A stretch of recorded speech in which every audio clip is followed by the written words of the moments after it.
Good afternoon and welcome to the Parks, Recreation and Community Services Commission regular meeting for Monday, September 17th. May we have the roll call, please? Sure. Commissioners Asatrian? Present. Kalfayan is absent. Wilson? Present. Wu is absent. President Michaels. Present. The agenda for the September 17, 2018 regular meeting was posted on the bulletin board outside City Hall on or before Friday, September 14, 2018. Item 2, upcoming council agenda items.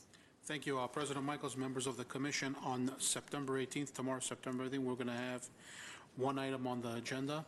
It's the submission of 2 grant applications for homeless services, one from the California Department of Housing and Community Development, and the other is from the California Homeless Coordinating and Economic Financing Council.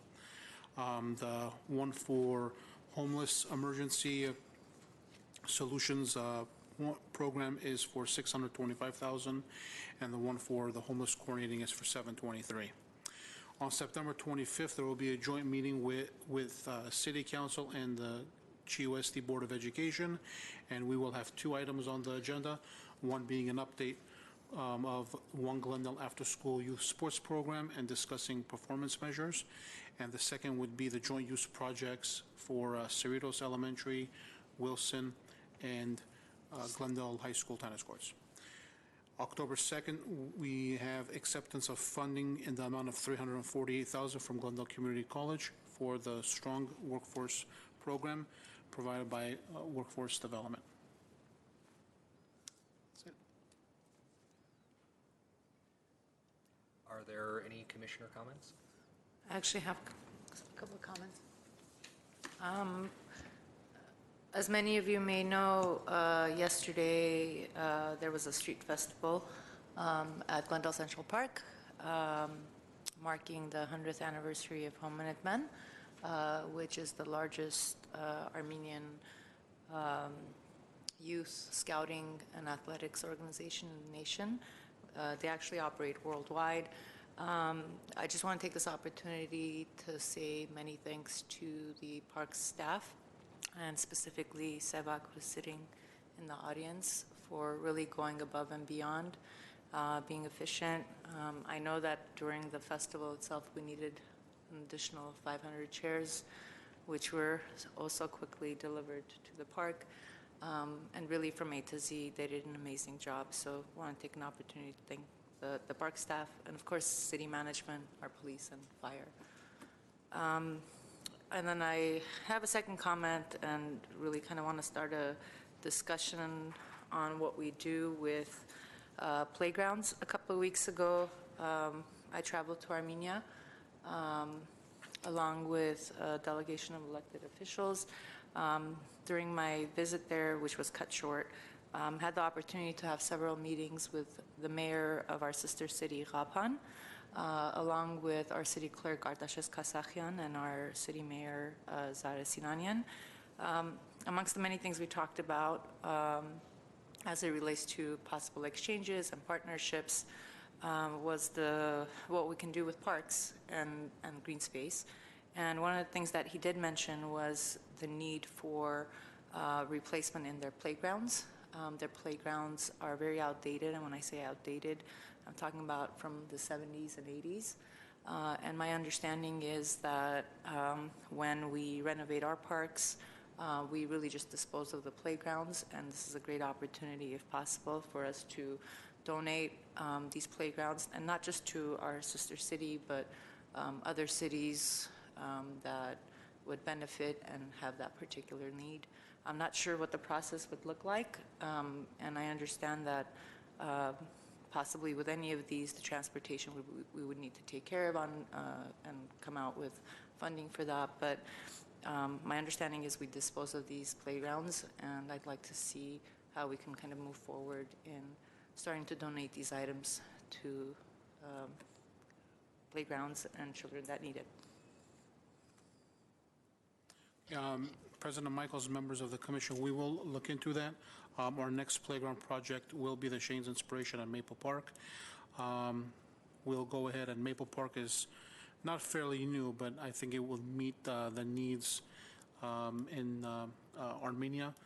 and we will look into, we will work with our contractor. Of course, there will be a fee associated to disassembling the playground and keeping all the parts instead of getting in there and saw cutting all of them and tossing them. We need to be, meticulous and disassemble them in a safe manner and transport them. But we'll look into that, and Coco and Mr. Panoson and myself will work with the vendor and see what the next steps would be. Yeah. And then transportation costs would probably need to look for local sponsors in terms of transporting the items to Armenia. Thank you so much. President Michaels, members of the commission, I do have upcoming events to announce.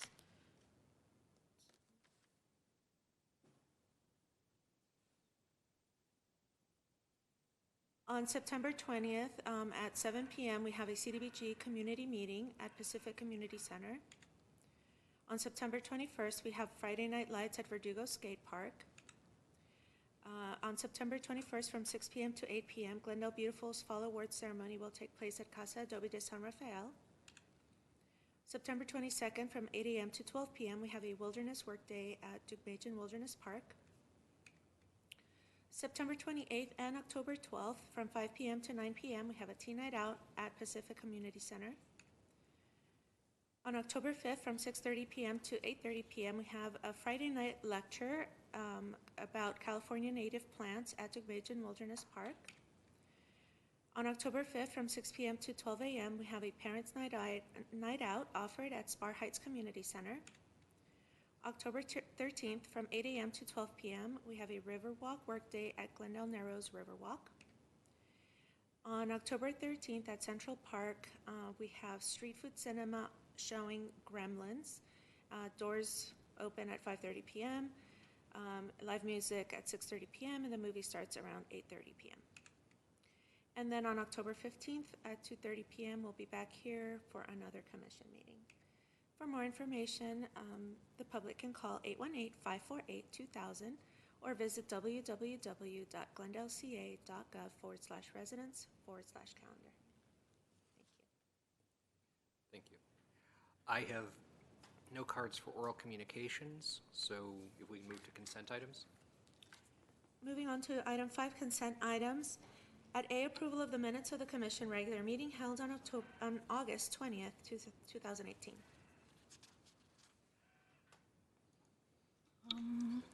I wanted to clarify a couple things. On the minutes where it was about the integrated pest management program, actually what I wanted to say, or what I had said, was that I was hoping that the reduced labor, if we use the less toxic item, was in there. And it comes out making it sound like I'm saying that the labor would be increased. So and the second thing is, at the end, when I talked about a park that needed some work, it was Mayor's Bicentennial Park, where the footbridges are kind of looking sad, and a few other of the amenities were looking like they needed some attention. Thank you.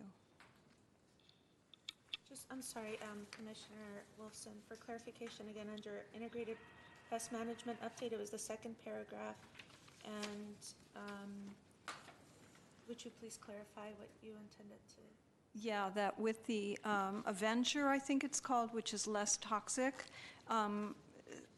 the implication was that with no pesticides, there's lots of manual labor taking out the weeds, but I wanted to make sure we took into account the fact that if we used the less toxic pesticide, that would reduce the manual labor a bit from no product use at all, even if it was more labor than you would need with the Roundup, which we, I believe, can't use anyway now. Is that correct? Yeah. So, does that clear it up? Yes, thank you. Thank you. Are there any other comments? Is there a motion to approve the minutes?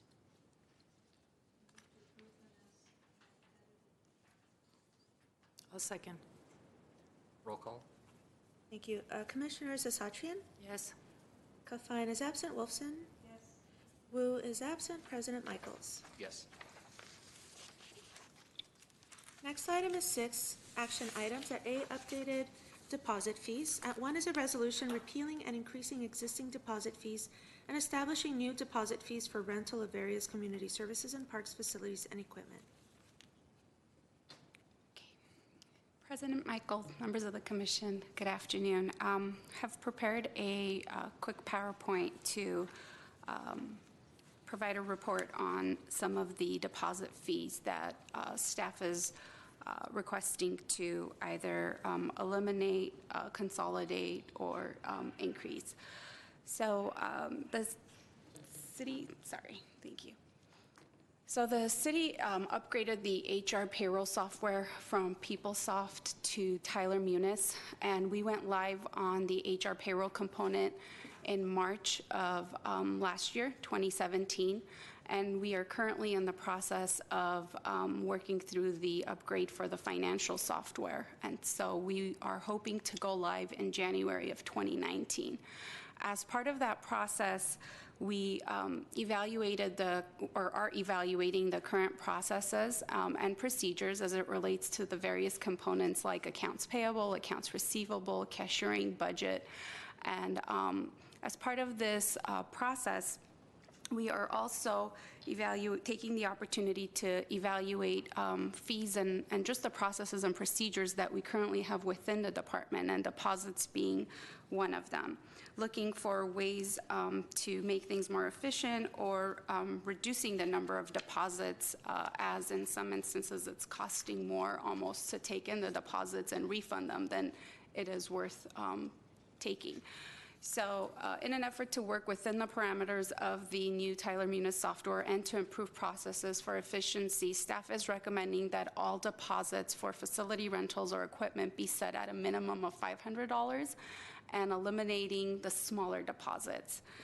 And we went through and categorized the proposed changes and the categories that they fall under. So in some instances, we're proposing to eliminate smaller deposits because refunding them takes more time than it's worth. And also within the last 2 years in evaluating how much of those deposits we've actually kept, it looks like we've kept less than 5% of the deposits collected. And the numbers for that, like we were looking at last fiscal year, 16-17, we've only kept about $4,400 worth of deposits that we've taken, and we've brought in approximately $193,000. We're also proposing to increase some fees if reasonable and appropriate to meet the $500 threshold. And of course, we evaluated all the deposits that we had and identified that $500 would be the minimum threshold that we would be looking to set. And we'll go through some examples of that. Also to consolidate or clean up existing deposits. So in some instances, we're taking deposits for example, the pool, half of the shallow end versus the whole pool. And so consolidating those into one deposit versus various aspects of it. Also establishing new deposits if necessary. For example, the wedding event deposit. Doesn't mean we're not currently taking that deposit, but we'll go through the examples in the following slides. So for the first one, which is eliminating smaller deposits, we have the Civic Auditorium Indoor Soccer Security Deposit, which is currently $100 to $200 per event. We're proposing to eliminate this deposit. We have approximately 4 to 5 users that are using the Civic Auditorium, and once we have the deposit, it's sort of kept on file and it's transferred from one reservation to the next. It's not necessarily refunded, but also there isn't, unless there's like negligent damage that the users are causing, there isn't much damage to be done, because if they're playing soccer within the building, there's really nothing but the walls and of course the lights. And so we felt that wasn't necessary, and we really aren't keeping any deposits, and we've had this for a couple of years already. So we figured we would eliminate it instead of increasing it to the $500. The Brand Studios locker deposit, this deposit, we really haven't charged, at least from all of our knowledge within the last 10 years. There are lockers at Brand Studios, and at some point, the department was probably renting them out to people who were reserving the Brand Studios for rentals. But we really haven't been renting out those lockers, and we actually have dedicated those lockers for use by the instructors that are teaching classes at Brand Studios. So there's really no need for that deposit. So we would like to eliminate that deposit. There are a couple of deposits like the wedding events and picnic shelters, community buildings, community centers.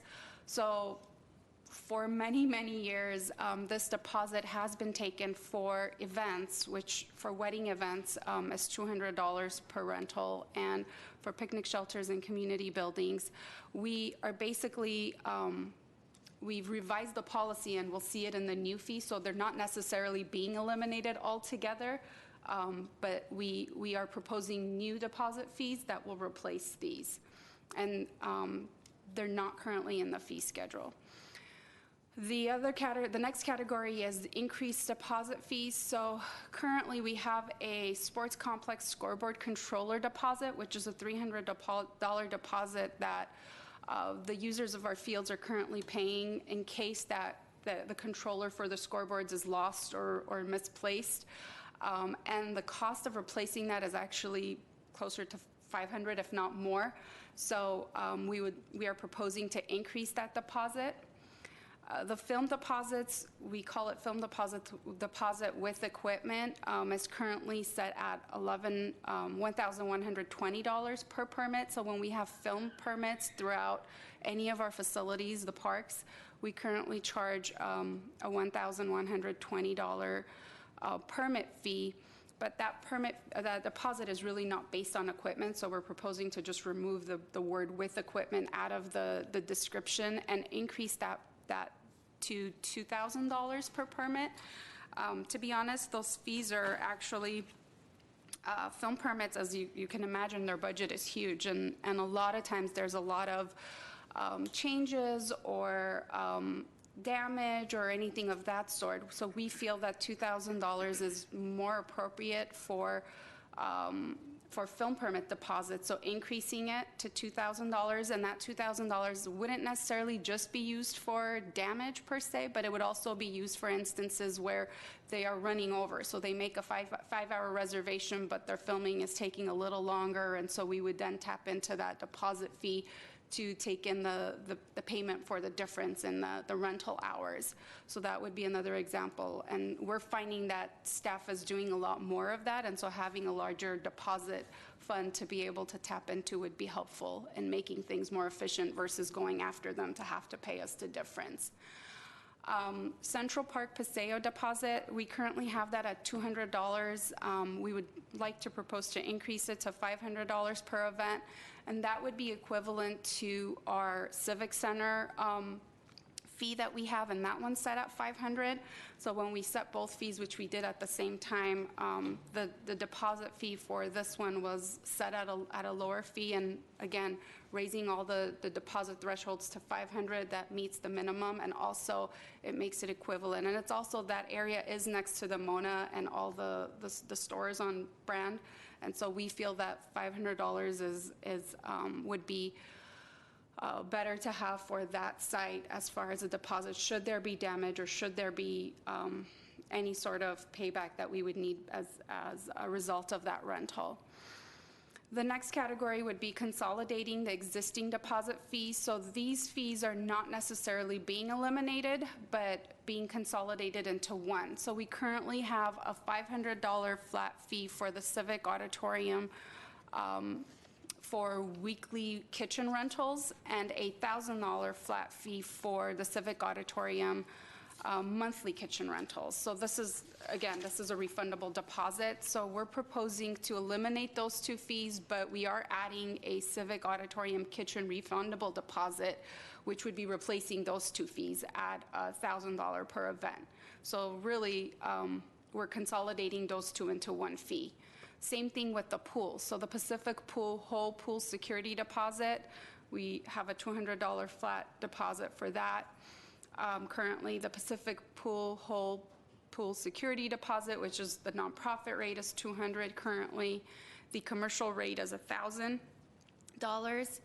And then we also have separate fees for the shallow end, $200 for standard rate, $200 for nonprofit rate, and $1,000 for commercial rate. So we're consolidating all of that into one deposit, which will be called the Pacific Community Pool Deposit, which is at a $500 per event or per rental. The next category is establishing new deposit fees. So these are fees that we would like to, new fees essentially, that would be either replacing fees that we were currently charging that were not necessarily in the fee schedule, or to account for some of those rentals that would no longer be taking in deposits because we are changing the policy. So private events without alcohol. So we're essentially saying that any of our rentals at any of our facilities that will have a party of more than 51 people would be paying this private event deposit. So any birthday party, any community organization event, private business picnics, anything of that sort, if they're going to have more than 51 people for that reservation, we would like to charge a $500 per event deposit. And so of course, the larger your party, the more likelihood of damage. And so therefore we do want to be able to protect the city and of course the facilities by having that deposit to be able to withhold should they damage the facility, whether it's a park or a community building or the community center. Anything with fewer than 50 people, we will not be charging the deposit. And so small 15, 20 person birthday party at Verdugo Park or Glen Oaks Park or any of our community buildings, we would not be taking a deposit. Most of the time, as you can tell, it's less than 5% of the time we're keeping those deposits, and so the staff time entailed in refunding them is not worth it. So so that would be a $500 per event new deposit. The next one would be events with alcohol deposit. So any event, whether it is 50 people or more or less, so the number of people in your party doesn't matter. If you're going to have alcohol at the event, there will be a $500 per event deposit for that event. Special events, any large-scale events that require a special event permit, which goes through the economic Development Department, that will require a $1,000 per event deposit. And then wedding events. So we have a lot of wedding events at Brant Park or the Friendship Garden and the gazebo. And so wedding events will also have a $500 per event deposit. So that concludes my presentation. So those are the various categories of changes that we are proposing. So we're eliminating smaller fees, we're consolidating fees and proposing new fees that will address some of the events that, due to the policy change with a $500 minimum threshold, might have been eliminated in order to, again, protect the city and the facilities and hold people accountable for use of our facilities. I also have Gabrielle and Sevog in the audience who are more familiar with the details of the deposits, as they and their staff are the ones who are working with the community daily. So if you have any specific questions or any questions at all, we'll all be happy to help answer them. Are there any questions? Yeah, I actually have a couple of questions. Sure. First of all, I want to just clarify, you're not changing any of the fees, you're only changing the deposits, is that correct? Correct. So none of the fees are being changed, it's just the deposit fee that's changing. Right. So I wanted to just ask, I noticed you're eliminating, like, I don't know, you're ending up with net 4 less, I think, or something like that, because you're putting new ones, but there's 6 that are being gone, but there's, whatever being added back. I wanted to ask, what about liability insurance? Do we collect payment from people for using the facilities for liability insurance, or how does that all work? We do require liability insurance. So depending on the scale of the event, we do require that they do provide, and we also have they are able to go through us, and I can ask Gabrielle or Savak to come up to clarify. But we also have it available for them to purchase through a city-provided vendor should they not be able to provide their own. Correct. Commissioner Wolfson, members of the commission.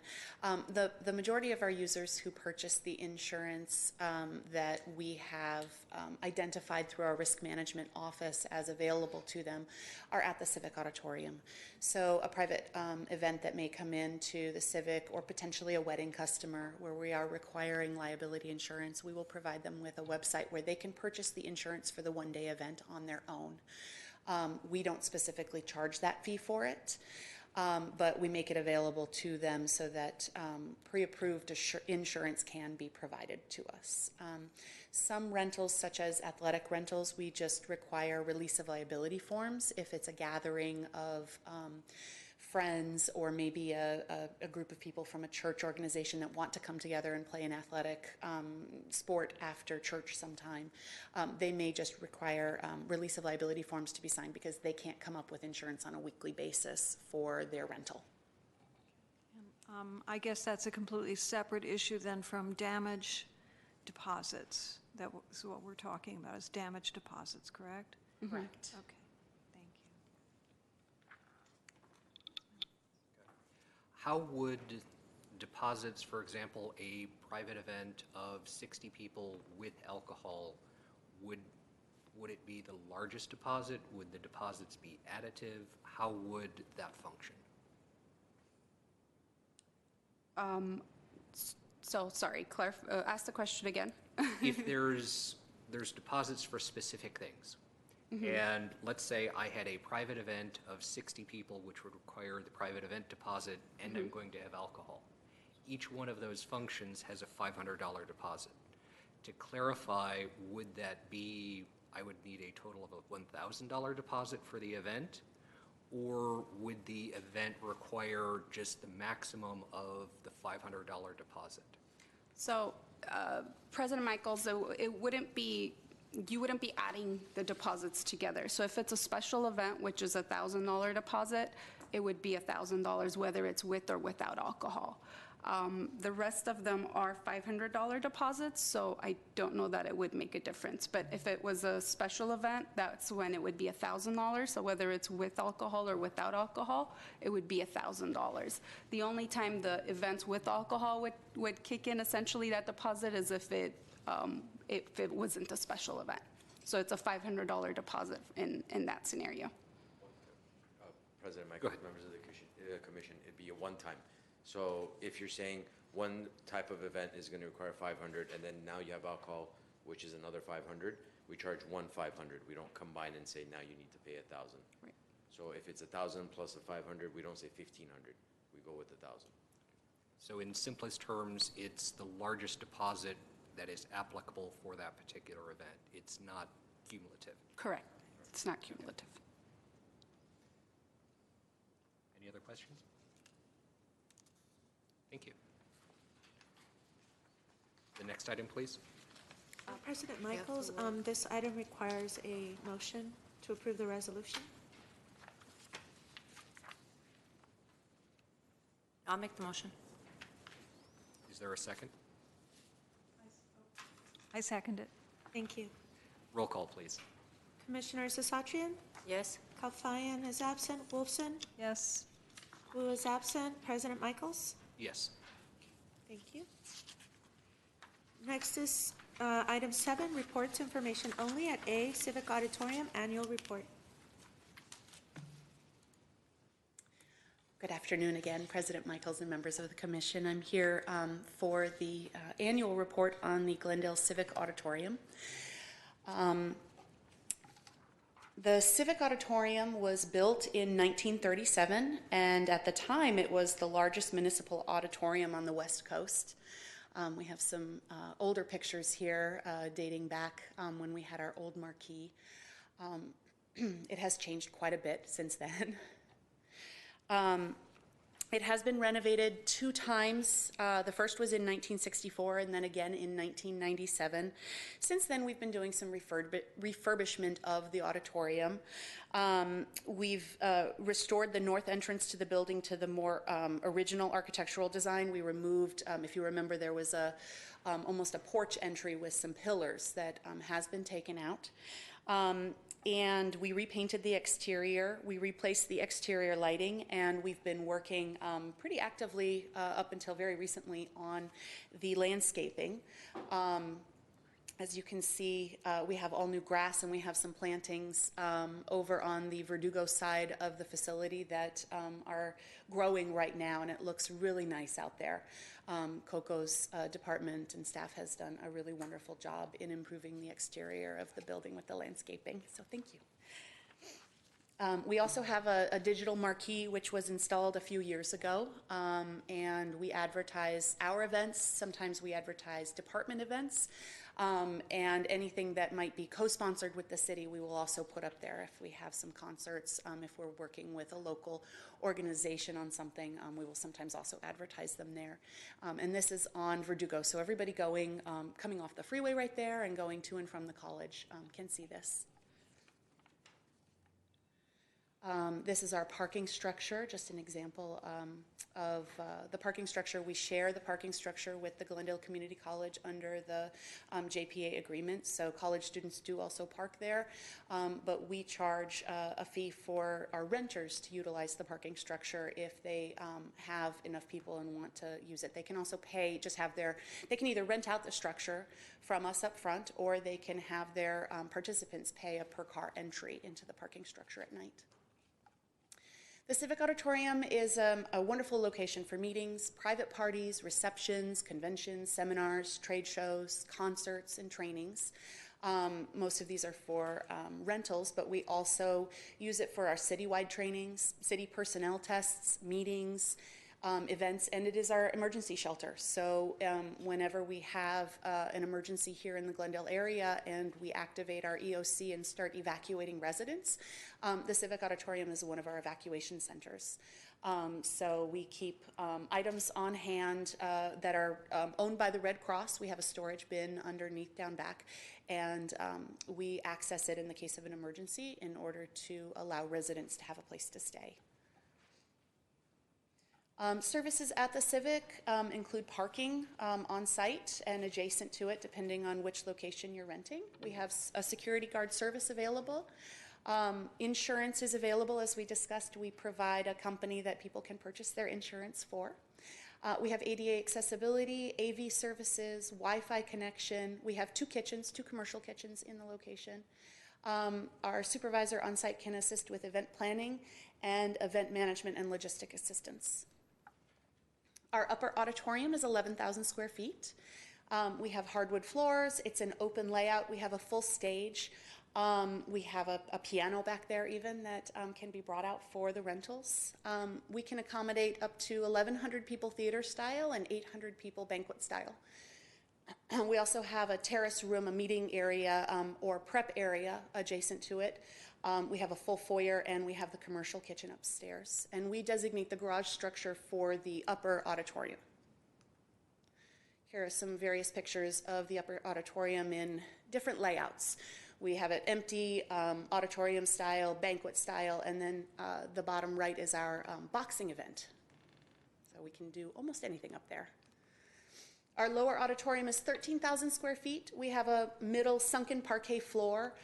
We have a storefront entrance, and we can accommodate up to 600 people for dinner dances and banquets. We have exhibitions down there, receptions and festivals. We also have a commercial kitchen, and we utilize parking lot 31, which is the big parking lot right outside the lower Civic Auditorium. That's usually designated for this. We certainly can use the garage for the lower or the parking lot for the upper, but we typically, just as part of the package, let them know that that's the parking lot designated for it. So this is some pictures of the lower auditorium in various setups and empty. Our revenue sources in the last fiscal year, obviously our 2 biggest were the facility rentals and equipment and our parking garage in lot 31. We also had our event deliveries, which is a very small amount. We don't actually really collect much for our event deliveries because most of our deliveries are for city events. And so we absorb the cost of it, or the other department will provide us with an account number and the staff will be charged directly to that. So we don't necessarily generate a lot of revenue for equipment delivery. Parking in the garage and lot 31 have grown. This year we actually saw a pretty large jump in revenue in the parking lots. Part of that was that the Christmas tree lot continues annually, so we did receive our payment for the 2018 holiday season back in the last fiscal year, so they prepaid for it this year. So there was a jump in the revenue showing for that. We've also been renting out the parking lot on a weekly basis to the Harley-Davidson AMO training. So they bring in students and they do motorcycle training in that parking lot on Saturday mornings.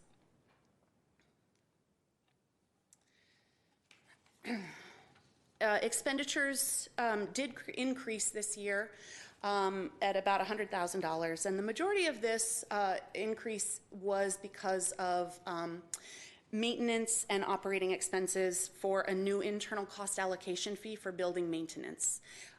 In previous years, we had not been charged this building maintenance fee as an internal cost allocation, and this year they began charging it to all of our facilities within the Special Revenue Fund.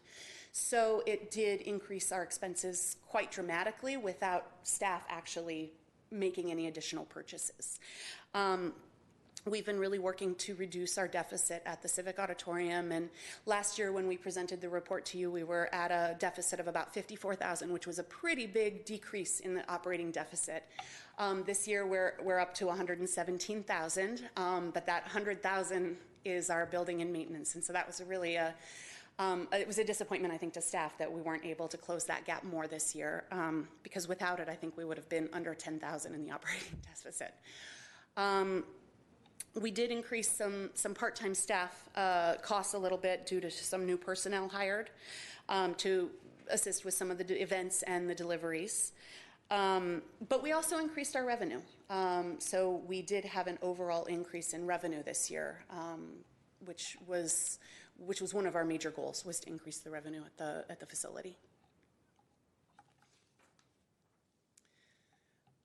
We have our advertising methods listed up here. We use our website. We have the electronic marquee. We have our brochures and directories. We also send staff out to operate a marketing booth at all of our events, and we distribute our brochures at it. The city newspaper, online, direct marketing, direct mail, social media. We've also been working with looking at various methods for advertising on some of the online event planning locations. We did a lot of research on that this year. The city wanted us to look at what we wanted to do with the future of the Civic Auditorium, whether we wanted to do some construction or keep it the same, or look at different ways of utilizing the facility. And we held off on paying any extreme fees to online marketing websites at this point in time because we didn't want to expend that money while we were still trying to decide on the future of what we were going to do with the Civic Auditorium. Here are just a few more pictures of our events. These are the upper auditorium and the north foyer. Some lower auditorium pictures. This was an outdoor carnival. This was from a few years ago, but we also utilized that upper area where the white tent is for the Christmas tree lot every year now. And we are available for your event, so people can call 818-548-2787 in order to gain gather information for their reservation, or they can visit us at www.glendalecivic.com to check availability and pricing. Do you have any questions for me? What's your advertising budget? We don't have one.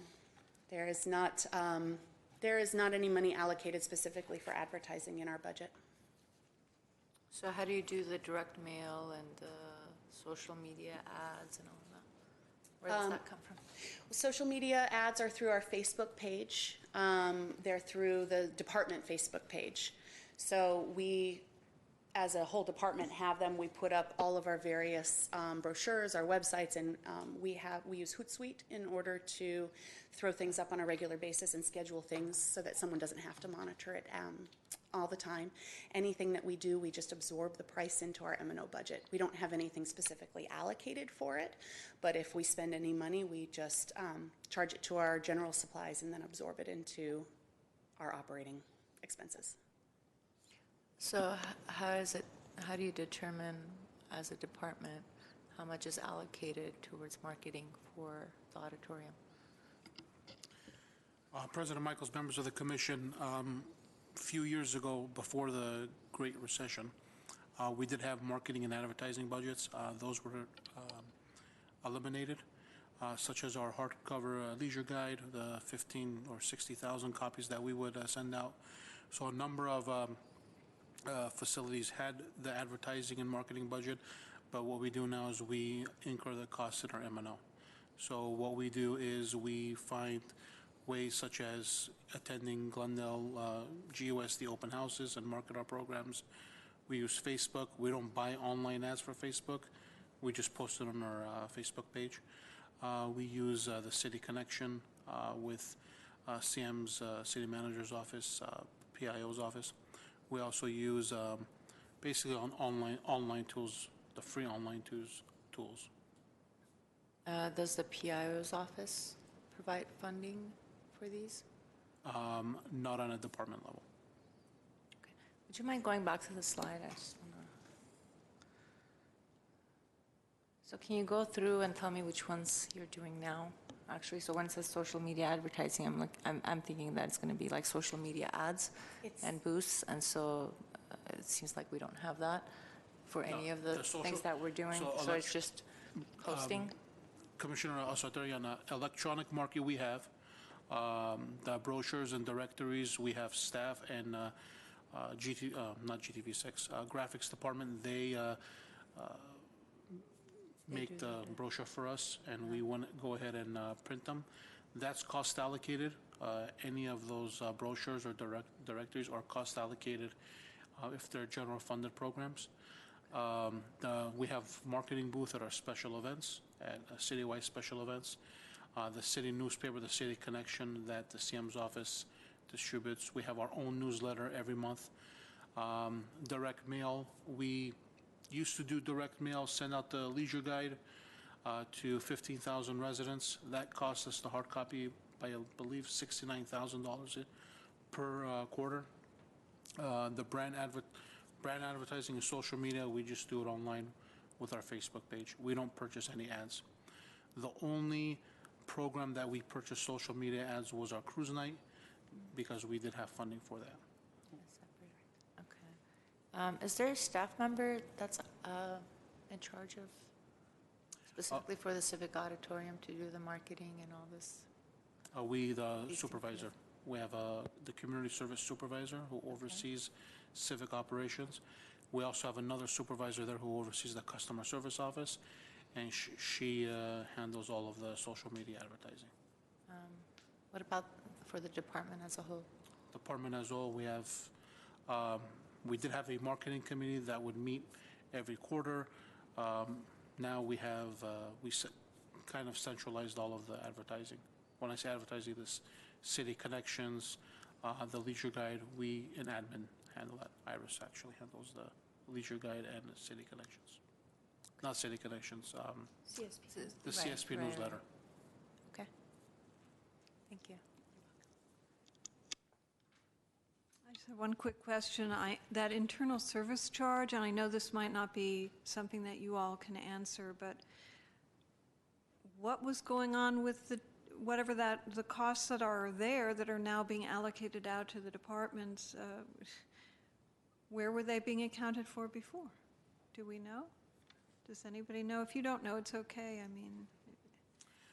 President Michaels, members of the commission, since we're a special revenue funded facility, the positions, I believe, that they have over at Public Works is general fund, but they moved all the building maintenance into a building maintenance fund.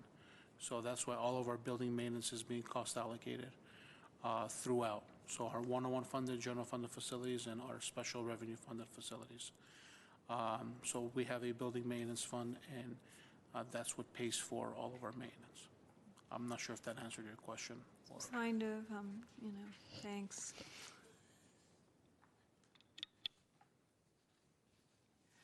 Thank you. Then Thank next you. item, please. Next is item 7B, Pacific Community Center Annual Report.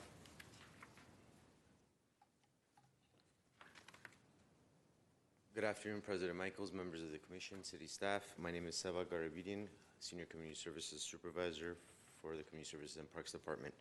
So I'm going to present to you Pacific Community Center fiscal year 2017-18 and the annual report. Pacific Community Center is a joint use facility between Glendale Unified School District, Library, Arts and Culture Department, and the Community Services and Parks Department. As it relates to GUSD, Edison Elementary School is our next door neighbor / we share space with Edison Elementary School. And inside the community center, you could say Library, Arts and Culture Department has Pacific Park Branch Library. At Pacific Community Center, the facility is open Monday through Thursday from 9 a.m. to 9 p.m., Fridays and Saturdays from 9 a.m. to 5 p.m., and it's closed on Sundays. However, the facility is rented outside of those regular hours of operation, and it can be rented 7 days a week. So regardless of the day, as long as rental space is available, we will rent out that building, assuming it's within our hours of midnight typically. Services at the facility include detailed event planning, event layout advice. Who better to tell you how to use our space than us ourselves, who are living in that space almost every day, 24/7. Logistics planning, operations, personnel available during events, special event planning. Out of that facility, we run our mobile recreation program, which is the Party on the Go program and Glendale Rocks Climbing Wall. We reload Metro tap cards, and we sell Beeline passes, and it also serves as a senior nutritional meals program site. The staff at Pacific Community Center is trained to use various video and sound equipment. They're also being trained slowly on the department's LED screen that we purchased a couple of months ago, and trying to get them up and running and knowledgeable about that LED screen. And that's pretty much it. So there's 3 mobile recreation packages that the department has, one of which is the Flicks on the Go movie package. That's the one our staff do not operate. So the other 2 they take care of at Pacific Community Center. Center-based programs at the facility include Tot Time, which is for children ages 5 and under. Drop-in programs are available, and they are in the form of basketball, badminton, pickleball, soccer, exercise classes, and line dancing.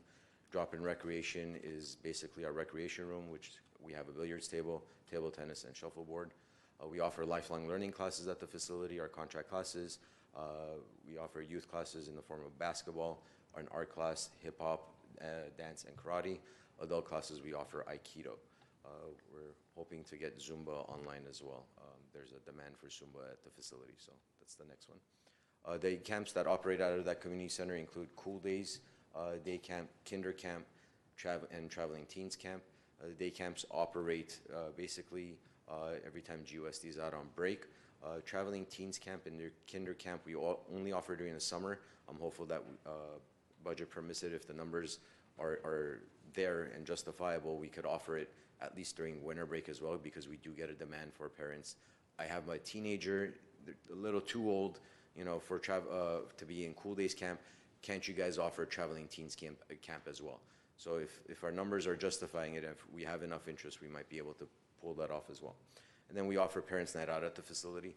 Parents Night Out, if you don't know, is basically 6 times a year at Pacific Community Center between 6 p.m. and midnight. We take care of the kids while the parents go out and do whatever else they want to do. And it's $15, just saying. Here's some pictures of those contract classes at the facility. There you see Aikido, you see our mobile recreation and the climbing wall. You see one of our special events out on the outdoor basketball court, and then you see a picture of our basketball class. Here's some more pictures. Some of these were taken on the Let's Play Day that the department had at Pacific Community Center and Park.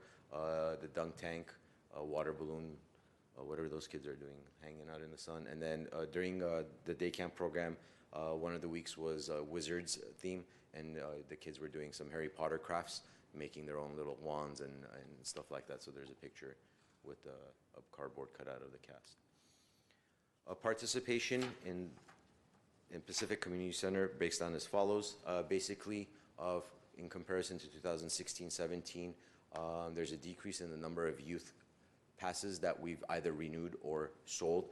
All youth passes are free anyway for 0 to 17 years old. So I say sold, but it's basically processing that pass into our system. Adult passes has increased from 76 to 121. Senior passes have also increased 165 in comparison last year at 153. And then the day pass, which is a daily visit fee of $2, that's also increased from 339 to 376. So a total of about 12 more passes is what staff processed during this fiscal year as opposed to last fiscal year, which isn't too bad. And this is how we keep track of who's coming to the facility and what they're doing when they come to the facility.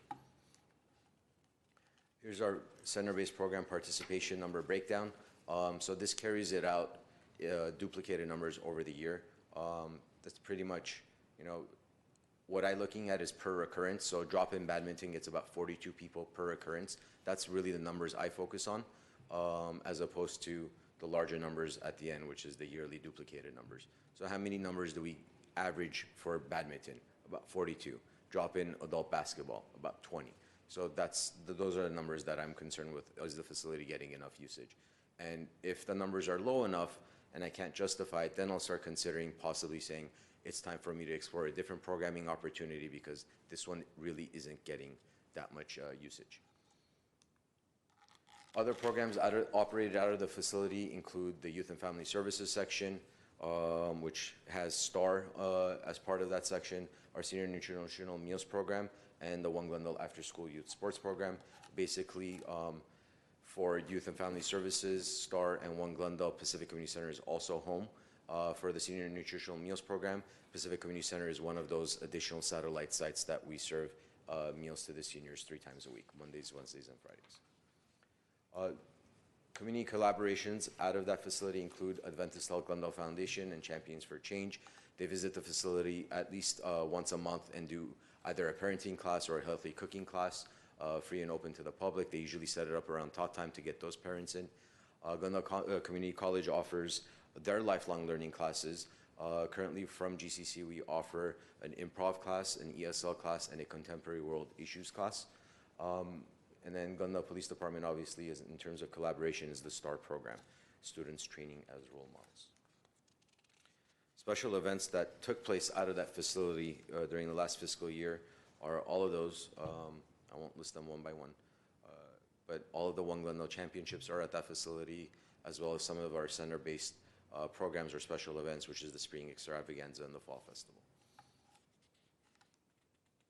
Here's some pictures from those special events, whether it's the Cesar Chavez event, the Easter Egg Extravaganza, and of course, the Fall Festival and all those pumpkins. Indoors at Pacific Community Center, you've got a conference room, Sycamore Room A and B. That room could be split into 2 via a partition. You've got the Oak Room, Redbud Room, and Art Science Room. These are all rental spaces. You've got the gymnasium downstairs, and until 4 o'clock, one side of the gymnasium is for use by the school. After 4 o'clock, the community center takes it over and operates and rents out that the space, so you could get 2 gyms after 4 o'clock, basically. We do have a computer lab, the recreation room, and a kitchenette. Here's some pictures of those rooms. Here's our recreation room, the Redbud room. Here's our gyms. You see 2 pictures, one with the partition wall completely open, and one with the wall closed. This is what we typically see on a daily basis. This is the city side of the gym, let's say. So this is what we walk in and out of when we need to. Here's some of the same space set up for special events. And then outdoor facilities at the facility include the multi-purpose field, 2 picnic shelters, a baseball field, a multi-use court, that's that outdoor basketball court. We now labeled it multi-use because we've painted some pickleball lines in it as well. We have the playground with the splash pad, and we have the terrace, which is upstairs off the Oak Room. Here's the picnic shelter, the baseball field, the multi-use turf field. And moving on, in terms of permits, the facility processed 4,816 permits in this fiscal year compared to last fiscal year, which was 4,779. You could see the breakdown of indoor and outdoor revenue and non-revenue. A non-revenue permit, for example, would be me reserving the space for a community meeting happening in the building on Thursday night. That would be a non-revenue permit that we process, as opposed to revenue where we're actually charging the customer money for that reservation. Fiscal impact, so Pacific Community Center operates out of the general fund and the special revenue account. In terms of general fund expenditures, you see our expenditures going up. Total facility operation expenses is $502,000 as opposed to $447,000 the previous year. Center-based programs is the second account in the general fund that we operate out of. It's about the same, $17,593 compared to the previous fiscal year. Total general fund expenditures are at $519,955 in comparison to $465,000. Special revenue fund, in terms of how much revenue we brought in, you can see it broken down by type.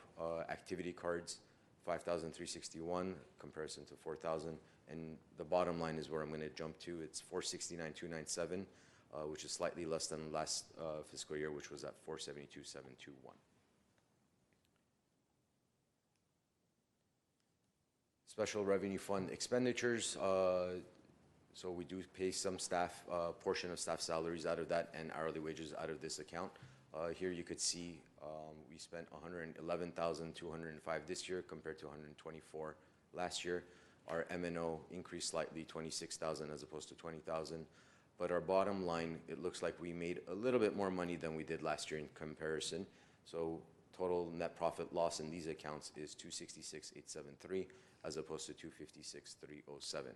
Now, I will say that our day camp account, all the money that we collect for our day camp program, our seasonal day camp program, is also included in these numbers. So it's not just facility rentals that are bringing in all of that revenue. And next fiscal year, we're going to be separating and give you a separate line item for how much money we bring in and expend from that day camp account number. So it won't be combined with facility rentals. And that concludes my presentation, if anybody has any questions. Well, to continue the comparison on the maintenance and operating expenses, with the Civic, that seems to be bundled in, and you said there was one change between last year and this year. Mm-hmm. Looking at the maintenance operating expenses as it's broken out in different categories, it doesn't seem to be the same percentage, and it seems to be much less. Can you try and give a little bit of understanding on how that's being applied at Pacific? Sure, President Michaels, members of the commission. The beauty of Pacific Community Center is that joint use agreement. So anything inside the building, the city is actually not responsible for the maintenance. That's why our numbers are significantly less compared to like a civic auditorium, even though square footage might be, about the same size in terms of building. GUSD, per the joint use agreement, is responsible for internal building maintenance.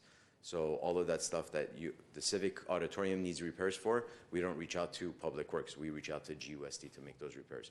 Air conditioning, daily maintenance, keys, locks, whatever the case may be. We go through GUSD. And it's kind of a toss-up every single time. It's like, this is broken, who do I reach out to? And it's usually me that has to, oh no, that's GUSD. No, that's a Public Works maintenance request. So that's why our numbers are different than the civic auditoriums. President Michaels, to also add to that, the building maintenance component, which we see with Civic Auditorium, we don't have that with general funded centers, which are art community centers. So because the centers are generally open and it doesn't operate like a private business, essentially, we don't specifically charge building maintenance to the centers. It's centralized in the general fund out of Public Works. The reason we see it with the Civic Auditorium is because the Civic Auditorium is supposed to be a standalone building, which is supposed to be self-sufficient, not necessarily funded through the general fund. And so it pays for the cost of maintenance as it relates to that center. Then can someone speak to how the change in maintenance and operations from last year to this year, in general, of how that's being applied? Is that a accounting decision, or? So it is, as far as cost allocation, it is a decision made at finance, the finance department, and they look at the total budget for building maintenance as it applies citywide, and they have various components that they look at, whether it's the number of service calls, the number of, mostly I think for building maintenance, it's the number of service calls and the types of calls that they address. And so based on those numbers, they allocate the cost to the various non-general funded facilities. But I don't have the details of that breakdown with me today to be able to speak to it. But yes, essentially that's what it is. It's centralized out of Public Works. They take the general budget and the cost of operating that, and then they allocate it to the various facilities. So looking at the facilities, is there a general sense that maintenance, the total maintenance, not how the accounting is done, is increasing or decreasing? As it relates to building maintenance? Correct. This is the first year that they're actually allocating it out to the facilities. So we'll have a better sense, I guess, going forward. But this was the first year that it was broken out as a cost allocation and was charged to the various departments based on the facilities that they own. And we'll look for that in the future reports. I just have one. What do you attribute the decrease and increase in youth and adult participation? The decrease and increase in youth and adult. So if we're, let me get to So you had some decrease in youth, but then you had increase in adults and seniors. What? We're talking about these numbers, correct? Or these The other one, numbers here? these numbers. These numbers. So the 70 activity cards that we didn't sell in youth between 17 and 18 that we did in 16, 17, and I say sell like process, Right. could possibly be that the activity card expired and they know the staff person and they give their name and they're just coming in because there's no like sale of whatever, so the staff person is not realizing that it's expired, they need to renew that card. That's one possible explanation.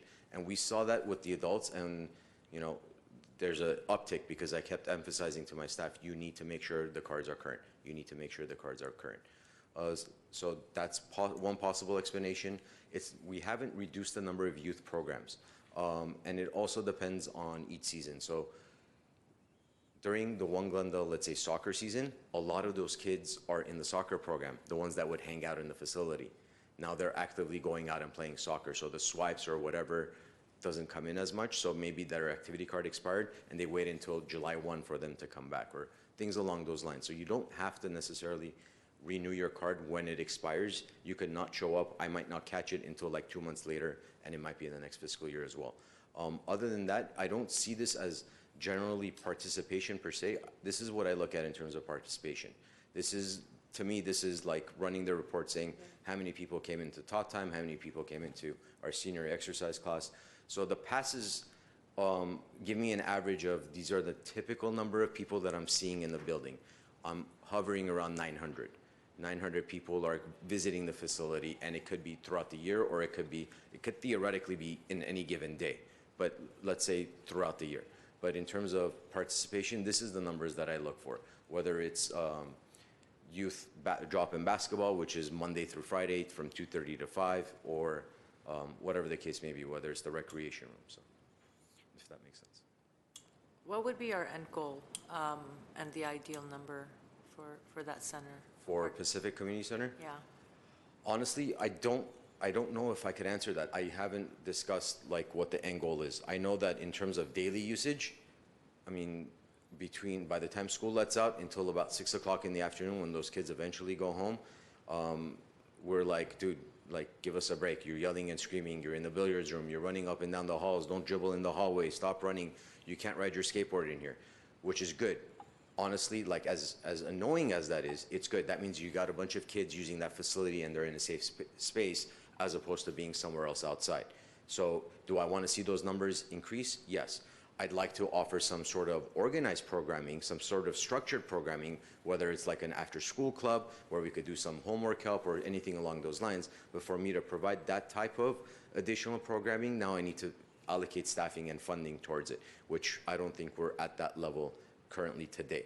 But eventual goal, let's say for those 2:30 to 5 o'clock kids, ideally that would be something to engage them with. We have teen night out that helps supplement some of that, and we're getting the teen population, and we get that teen population because we get the kids dropped off from Clark Magnet High School just in front of Edison Elementary School, and it's on their way home, and they come into the community center.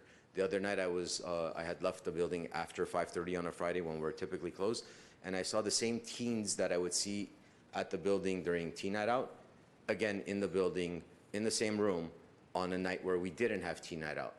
And I could have said, okay, no, building's closed, leave. But I'm like, you know what? I'd rather have them here. Let them do whatever they're doing here, type of a thing. So that's what I'd like to see that facility kind of develop and flourish into. You have the library, you have a great amount of tools. Once that computer lab, hopefully one day would become something more usable, that is something else that we could introduce too, and basically just have it literally what it is, a community center. I'm not there. I don't look at the participation as a form of making revenue as long as it's paying for itself. I just want to break even at the end of the day. So if I'm offering an instructor, at least that instructor should have enough participants with that $1, $3, whatever the fee is, to pay for those wages, and I'm good with that. I don't need to make any more. I want it to be accessible to the public. So if we did have adequate staffing and programming, the 900 number that we have now, what would be the full capacity if we were operating at full capacity? Again, it depends on the rooms that we're using and what we're doing. So the Sycamore room could accommodate about 60 people. So that's 60 people in the afternoons with it set up. The Oak room, 4 times a week, we could get it up to 32 people. The Oak room on Tuesdays is used by Star, for example. Red rooms at about 50, so we're at 142 right now, plus whatever we're doing in the gym. Depending on what type of activity, I could tell you could fit 500 people in there, or you could really theoretically have about 100 people in there if you're going to do like a basketball game. And then you want enough time, so you want to keep your number short so people get something worthwhile out of it. So you're probably looking at 200 people, snapshot picture of what you could do just inside the building, full capacity, fully operated, and that 200 people needs the support too. You need more facility attendants managing the restrooms and supervising the programs. Plus you're talking about outside as well. So you do have that multi-use court. We were offering Monday night skate park, like at Pacific Park with our mobile skate park package. You would potentially bring that up, or you start introducing pickleball or some sort of outdoor activity as well, outdoor recreation component in one way, shape, or form as well. So that number could increase depending on where you're using that space. Thanks so much. President Michaels and members of the commission, Commissioner Sartorian, we're also looking at taking one of the rooms and renovating it into an inside gymnasium where we'll have workout equipment. We did receive a grant from LA County Recreation and Parks District to add some fitness equipment in our parks, and one being Pacific. Hopefully within the next year and a half, we'll make one of our rooms into a indoor gymnasium, and we hope that we'll have teens and adults use that facility. So we're also looking at different types of programming. Gymnasium, I think basketball. Thank you. Thank you. Next item, please. I was just going to say, I noticed that it's a cooling station for LA County, so it's like us giving back to the county. Absolutely. When the county issues its heat alert, internally we make that discussion of should we operate or can we operate is more like it. Do we have the staffing? And at Pacific Community Center, it's word that I don't have staffing available, so we always turn around and operate as a cooling center as well, cooling station as well. Thank you. Oh, can I actually add, turns out Sevak is actually accounts receivable. I caught him yesterday approaching another group who had rented a facility but hadn't paid to pick up the checks, and so he was actually on double duty yesterday. I just wanted to make a comment on that.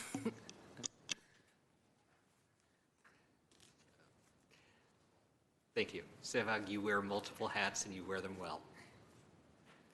The next item, please. Next is item 7C, section activity reports. At 1 is workforce development.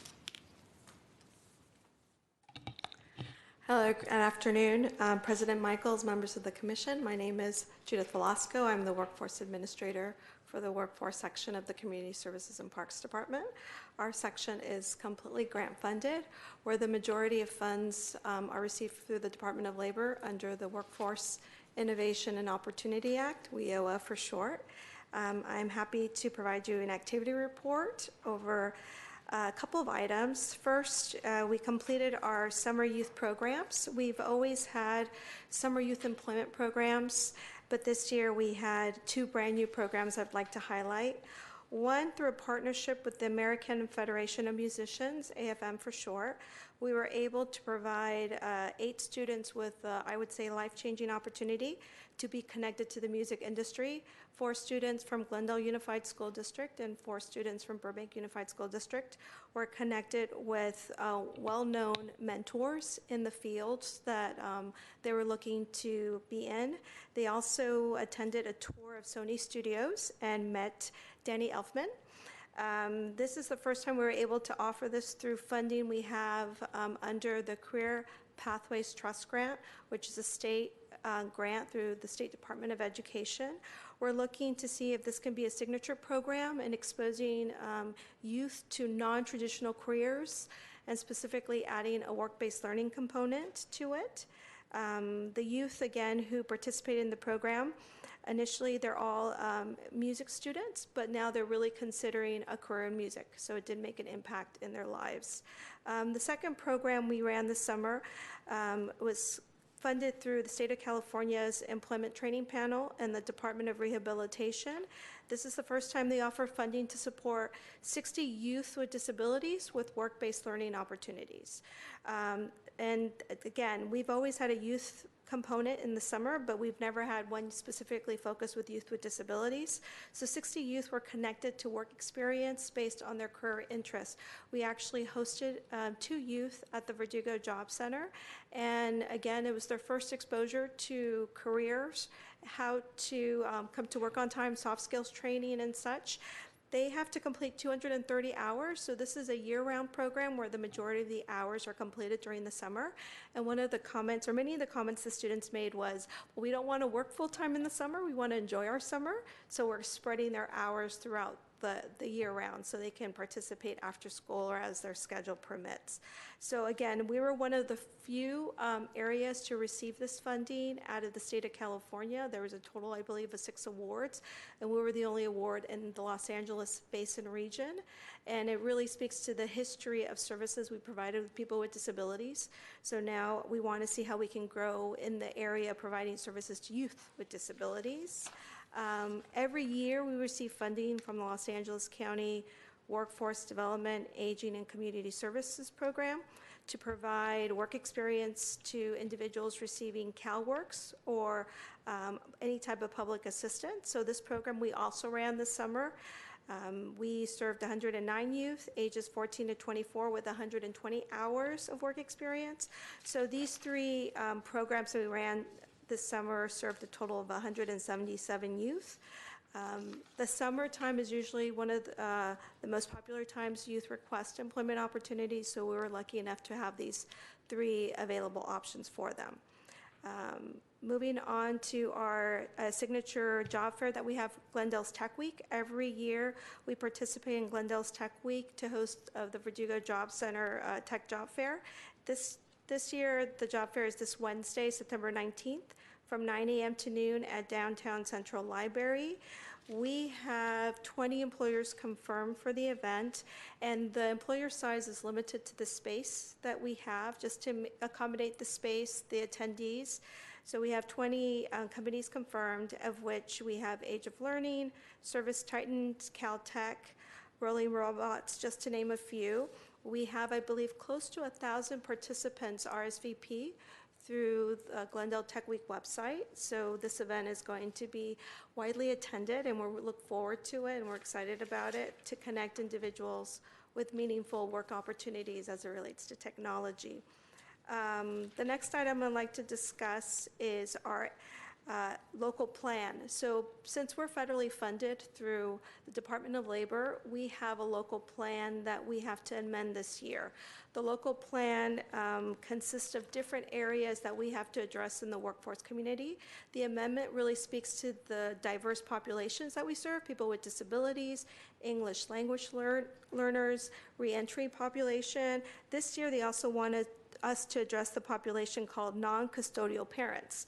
So a lot of what we do in these topics is we create stakeholder forums that are public forums that are Brown acted. So we plan to select dates in October, November, and December, and we'll make those flyers available to everybody here to participate in meaningful discussions on how we can create workforce programs for those special populations. The amended plan is due on or before March 30th of next year. The draft plan will be released under public notice. There will be a 30-day public comment period, and such we will host more sessions to introduce the plan and the elements of the plan to the commission. Looking ahead for this program year, we have a lot of exciting programs we're continuing as well as starting. I've mentioned before, we received the Veterans Employment Assistance Program to serve 75 veterans with meaningful employment programs. We've partnered with Wellness Works as well as Leadership Pasadena to provide meaningful training to veterans. So that is up and running, and we actually have a website just targeted for veterans in that space.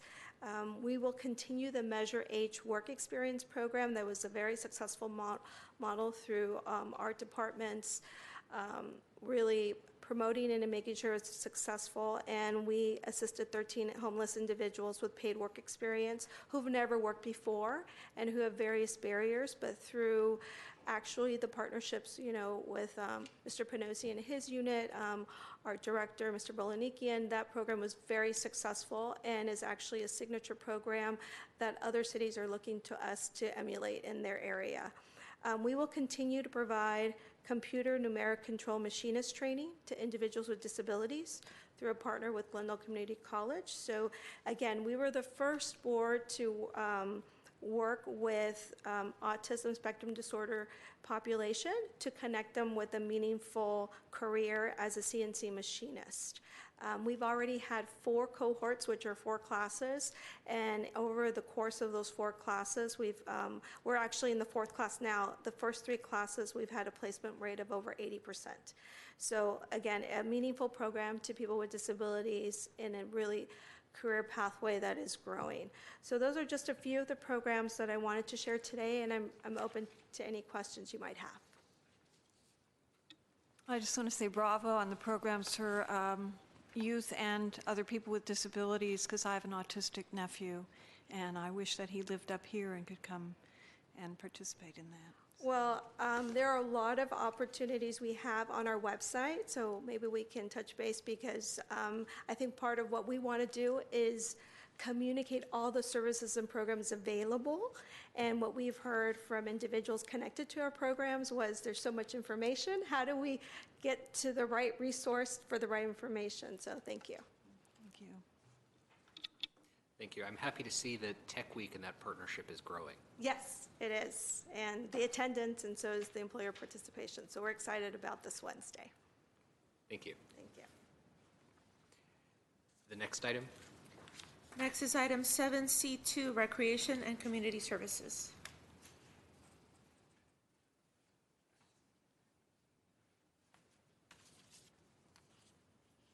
Hello again, President Michaels, members of the commission. I'm going to do the August monthly activity report. So as summer came to an end and school started, our major events in the department kind of went down. Nonetheless, we had a couple of events to take note of. On August 16, the seniors at Spar Heights Community Center and the Adult Rec Center had their annual summer luau with live Polynesian dancers and entertainment. On August 18, Pacific Community Center hosted CCHC's Back to School Health and Wellness event. And then on August 30th, Club Maple had their farewell to summer barbecue at Maple Park Community Center. Some of the pictures are the CCHC event at Pacific Community Center, as well as our Club Maple barbecue.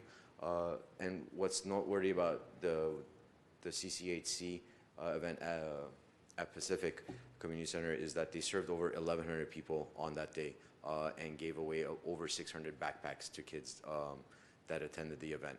And every person that walked through the doors had an intake form to fill. And unless you visited every vendor or every screening or whatever and filled out your passport, you couldn't turn it in for a backpack. So giving away over 600 of those backpacks meant that all those kids went through various services they needed to see before submitting that card. And along those lines, we had Youth and Family Services continue their operations during the summer with its Teen Night Out program, and some of our teams also volunteered. So here we see them learning how to make healthy sandwiches.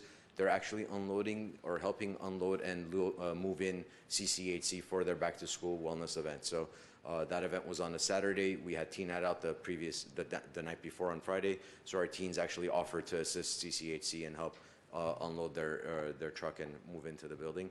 And then on August 18, our teen photo contest winners enjoyed their prize and spent the evening at Speed Zone, where they had 2 hours of unlimited free play and driving some of the various race car style offerings at Speed Zone. Again, with Youth and Family Services, our STAR program had its annual summer barbecue. Here you see a picture of their longtime advisor, Officer Jackson, who's leaving the program, and she's been reassigned to a different role within the police department. So the kids were thanking her for their continued support and guidance over the last few years as she was with them. Also, they organized a miniature neighborhood cleanup, and they walked around Pacific Community Center and Park, specifically on Kenilworth, and did some cleaning up and basically gave back to the community. And our Trails and Open Space program had a couple of events. The first one I want to talk about is the Meteor Shower event or viewing event at Deukmejian Wilderness Park called Meteor Madness. It was the Perseid Meteor Shower viewing party. It had over 180 participants to view the Perseid Meteor Shower. Over 78 of them were Boy Scouts and Girl Scouts from the local area. In addition to that, they had their monthly Wilderness Workday and Riverwalk Workday as well. And that pretty much sums up the monthly activity report for recreation. Well, are there any questions? I'm just wondering, do they have a replacement for Officer Jackson? Yeah, Officer Akopyan's already taken her place. So it was like 2 weeks of overlap, so the new officer could learn what the old one was doing and the kids and familiarity with some of the case management stuff that's related with STAR. And then she's on her way, and he's now already in, and the kids already love it. So Excellent, thank you. Thank you for your efforts. The next item? Next is item 7C3, Park Services. Good afternoon, President Michaels, members of the Commission. We're reporting on activities in August. 92 work orders were completed for non-routine work, of which 52 were groundskeeper work, 1 pesticide application, and then 39 irrigation repair work, total of 835 hours of labor. And if you recall, last month we mentioned that the July numbers seemed to be off, and we were right. We had reported that in July we had completed 494 hours of labor, whereas given the projects we had taken on, the true labor hours were 1,586, which is kind of the extreme end of a monthly work order that we've experienced in labor hours. We want to highlight some of the projects that we completed in August. First one, I want to start with the sports complex field 2. As you know, we have 5 fields of the sports complex, 2 are soccer, which are artificial turf. 1 is the field 1, which has just recently been converted into artificial multi-purpose field, baseball and soccer. And then we have 2 softball fields as well. This is a softball field on field 2, which is the farthest northwest of the facility.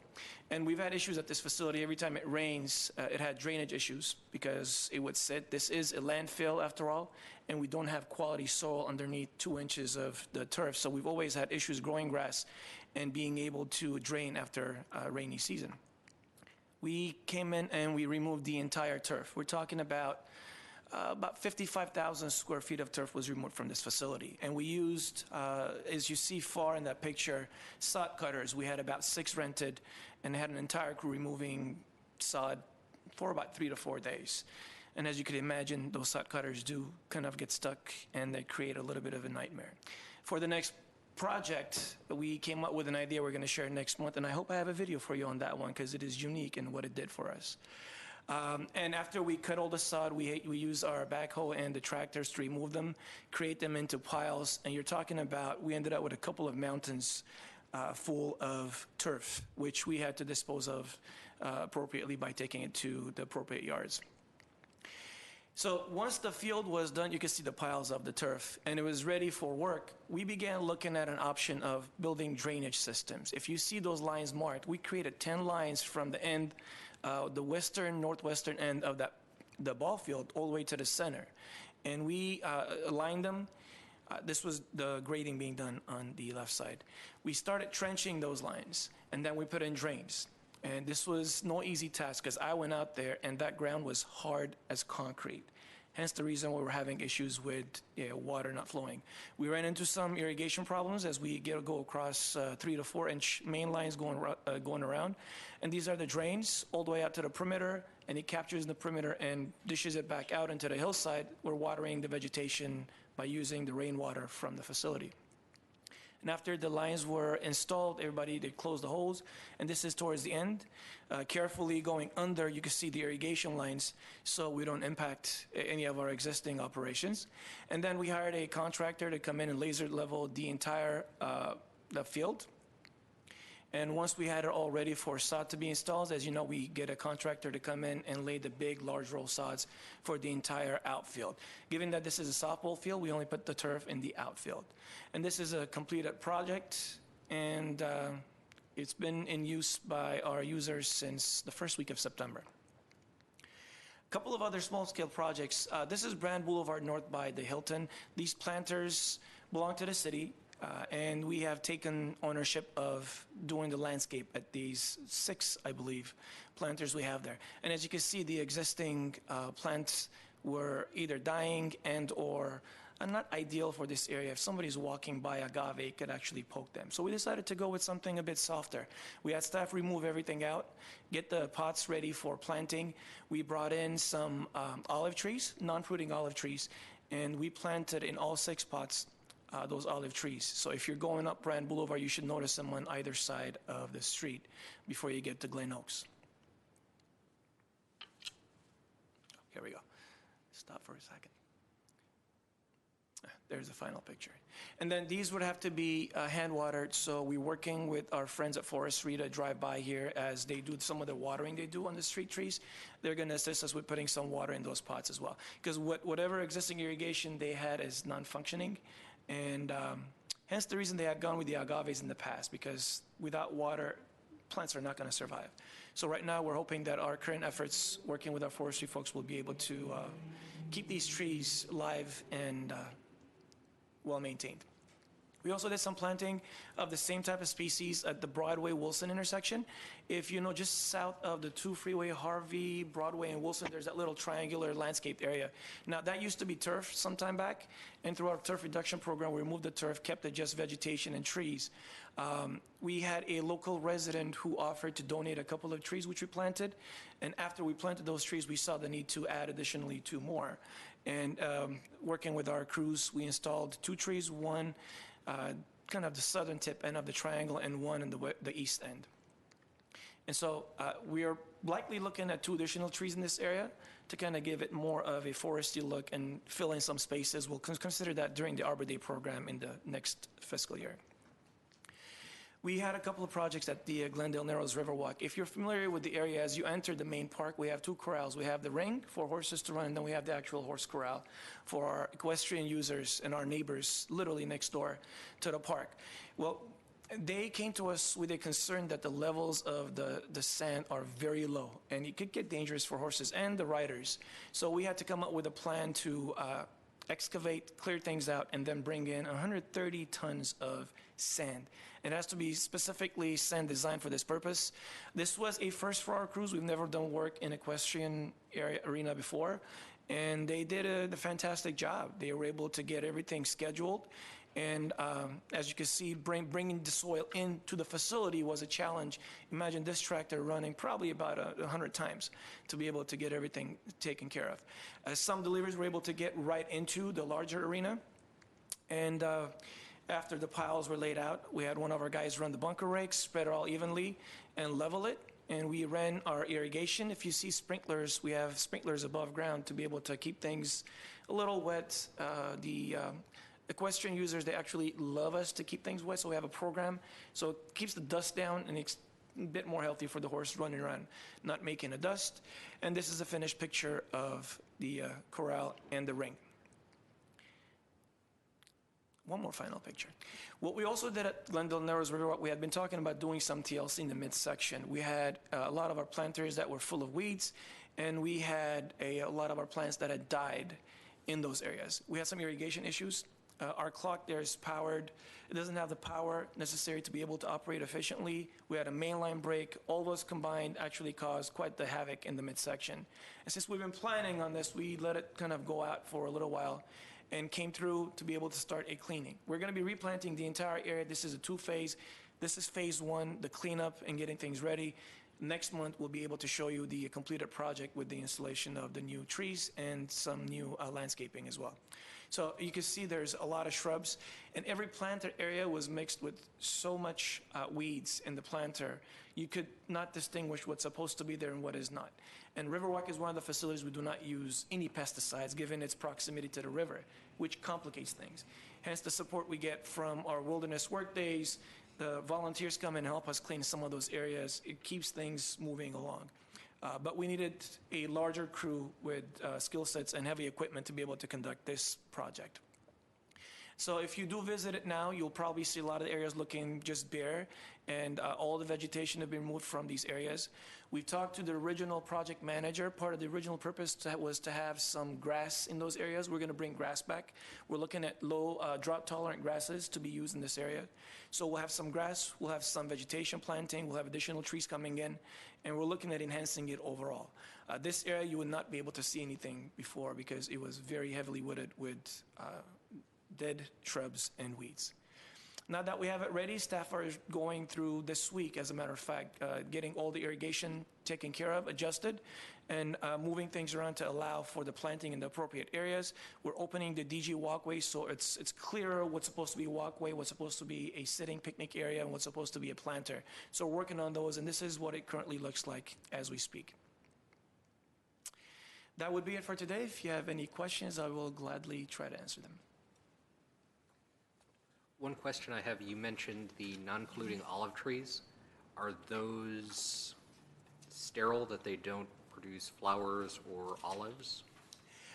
President Michaels, they're designed for a specific, I don't know how they came about the species, but we have them in a lot of our facilities. And we prefer the non-fruiting olive trees because if you do have the fruit, it actually makes quite the mess. If you're familiar with the Casa Adobe, those are fruiting olive trees that have been there before I was born, maybe. I'm aging myself now. But essentially, they do make quite the mess, especially in an area where the public's going to use. It could be a slip and fall issue. So we've gone to non-fruiting, and it will still look just as beautiful. It just won't have the olive fruits, and it will not be dropping anything in the areas. Thank you for the clarification. And President Wolfson, last month's request for mayor's bicentennial, we've had staff look into it. We're working with our folks in the facilities maintenance division to see if they can take that on as a project, or if we can internally look at doing that with one of our staff after we complete a couple of our kind of key projects that are going on right now. Thank you so much.